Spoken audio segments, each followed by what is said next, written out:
Rayyaan ittisa Tigraay TDF kan Dabrasion Gabra Mikaa'eliin hoogganamu sa'aatii ammaan tana lola cimaa raayyaa ittisa Itoophiyaa irratti banuudhaan daangaa farcabsee seenuudhaan ammatti gandoota 14 ol to'atee jiraachuun dhagahamee jira. Mootummaan naannoo Affaar halkan edaa ibsa baaseen ammoo humni finxaaleeyyii TPLF lola banuun araddoota naannoo Affaar harkaa to'achuu ishee mootummaan beeksisee jira.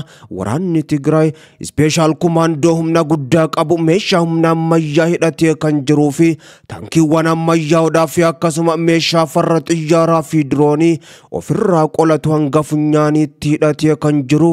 Imala diinota barbadeessuu jedhu raayyaa ittisa irratti ammoo dhukaasa guddaa banuudhaan of duuba deebisee arra gandoota 14 to'atee lolichi itti fufee jiraachuun isaatis beekamee jira.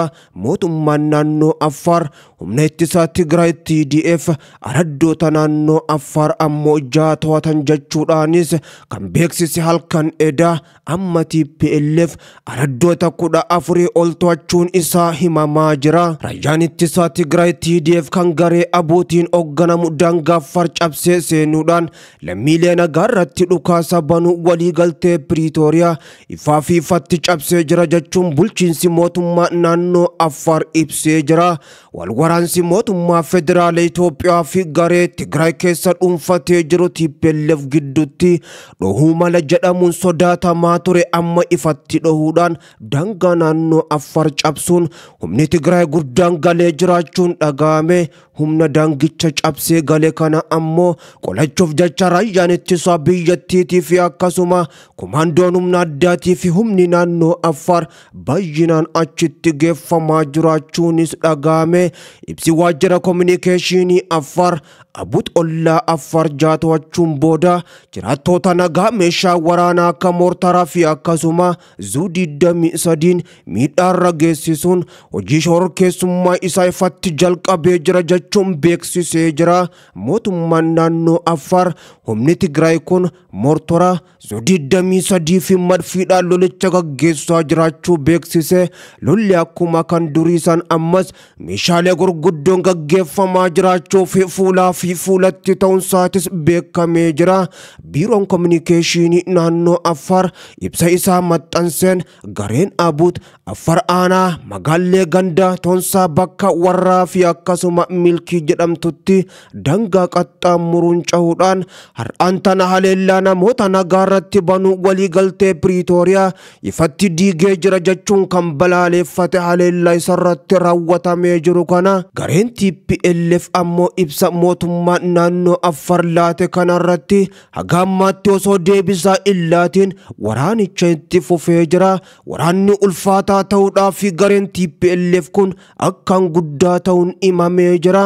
Kanaan dura mootummaan federaala Itoophiyaadha. Gareen TPLF kan Abuut kun ammoo humna Eertiriyaa Shaabiyaa wajjin hidhata qaba jechuun himata kan dhiyeesse TPLF waakkatee ture. Boodarra fannoo wajjin ammoo lola magaalaa Waldiyaa fi qobboo qabachuuf godhameen duuba jira jechuun kan himate hoggaatoo fannoo wajjin Shaabiyaa dabalatee ammaan tana ifatti garichi na haleelee jira jechuun raayyichi ammoo ifatti haleelamuun dhagahame. Guyyootaan dura ammoo Fiild Marshal Biraanuu Juulaa yaadannoo raayyaa ittisa biyyaa kaabatti haleelame yeroo yaadatan garee gantuu fi akkasuma ergamtuu biyyoota alaati jechuudhaan yookaan Masrii jedhanii kan waaman Shaabiyaa mindeeffaman jedhanis ammoo gareen kun hanga badutti Itoophiyaan nagaa hin argattu jedhanii kan dubbatan yeroo sanuu ammoo waraanni guddaan dhohuu mala jechuun kan sodaatamaa ture amma waraanni sodaatamaa ture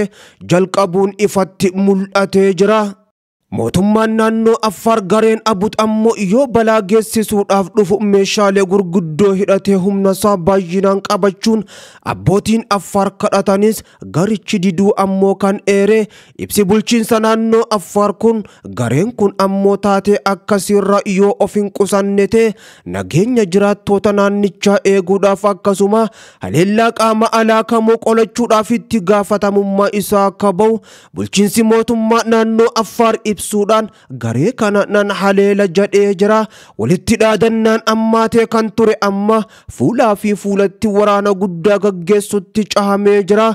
Walwaraansi kaabaa naannoo Amaaraa kan Tigraay ammoo dabalata irratti ta'e kan giddu galeessa biyyattii Oromiyaa keessatti raafama jabaa uume kan ammoo Itoophiyaa fi akkasuma Eertiriyaa sodaa guddaa uumee ture. Waan ooluuf deemuun fakkaatu amma kun jalqabbii ta'uu mul'atee jira.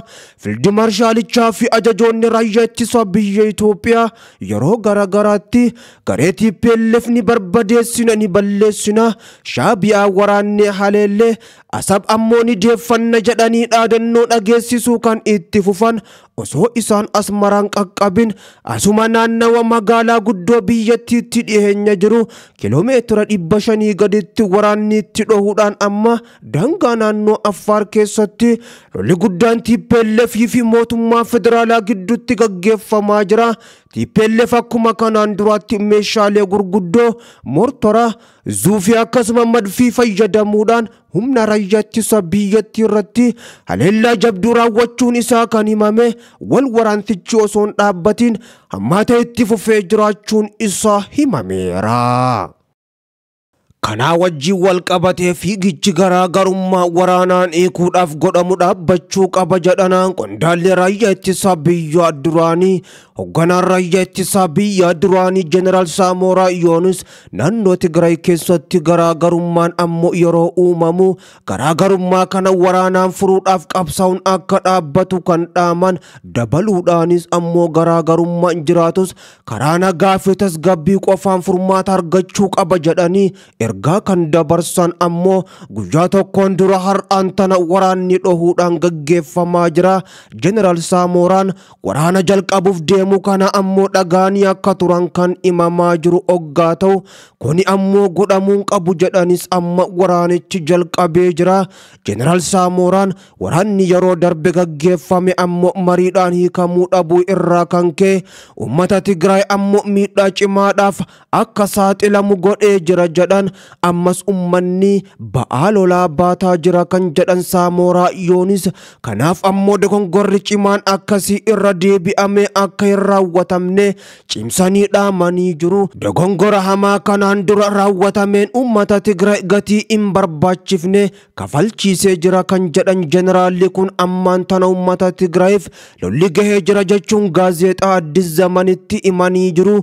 Akkasumas waraanni yoo uumamellee ummanni akka hin deeggarre kan gaafatan waraanni amma uumame naannoo Tigraayin jalqabee amma Affaar gahee jira. Jeneraal Saamoraa Yoonis waraanni ammoo mo'attus mo'amtus gonguma faayidaa tokkollee akka hin qabne jechuudhaan kan ibsan waraana yeroo darbeen ammoo dargaggoonni naannichaa hedduun lubbuu isaanii dhabanii jiru, haadholiin miidhamanii jiru, dhiphatanii jiru. Kanaaf ammoo ummanni lolarratti hirmaachuus hin qabu jechuun ergaa dabarsan. Naannoo Tigraayitti waraanni dhufaa jira jedhu jechuudhaan ammoo Jeneraal Saamoraan jeneraalota waraanaa irraa oduu bu'uura hin qabne nan dhagaa kan jedhan jeneraaltichi kun yaada dhuunfaa isaanii ta'uu ammoo danda'a. Garuu wantiin ani jedhu dhugumaan uummata kanaaf ammoo hojjettan yoo ta'e rakkoo nageenya naannoo Tigraay furuu dursa godhachuu qabdu jechuun ergaa kan dabarsan Jeneraal Saamoraa Yoonis guyyaa tokkoon dura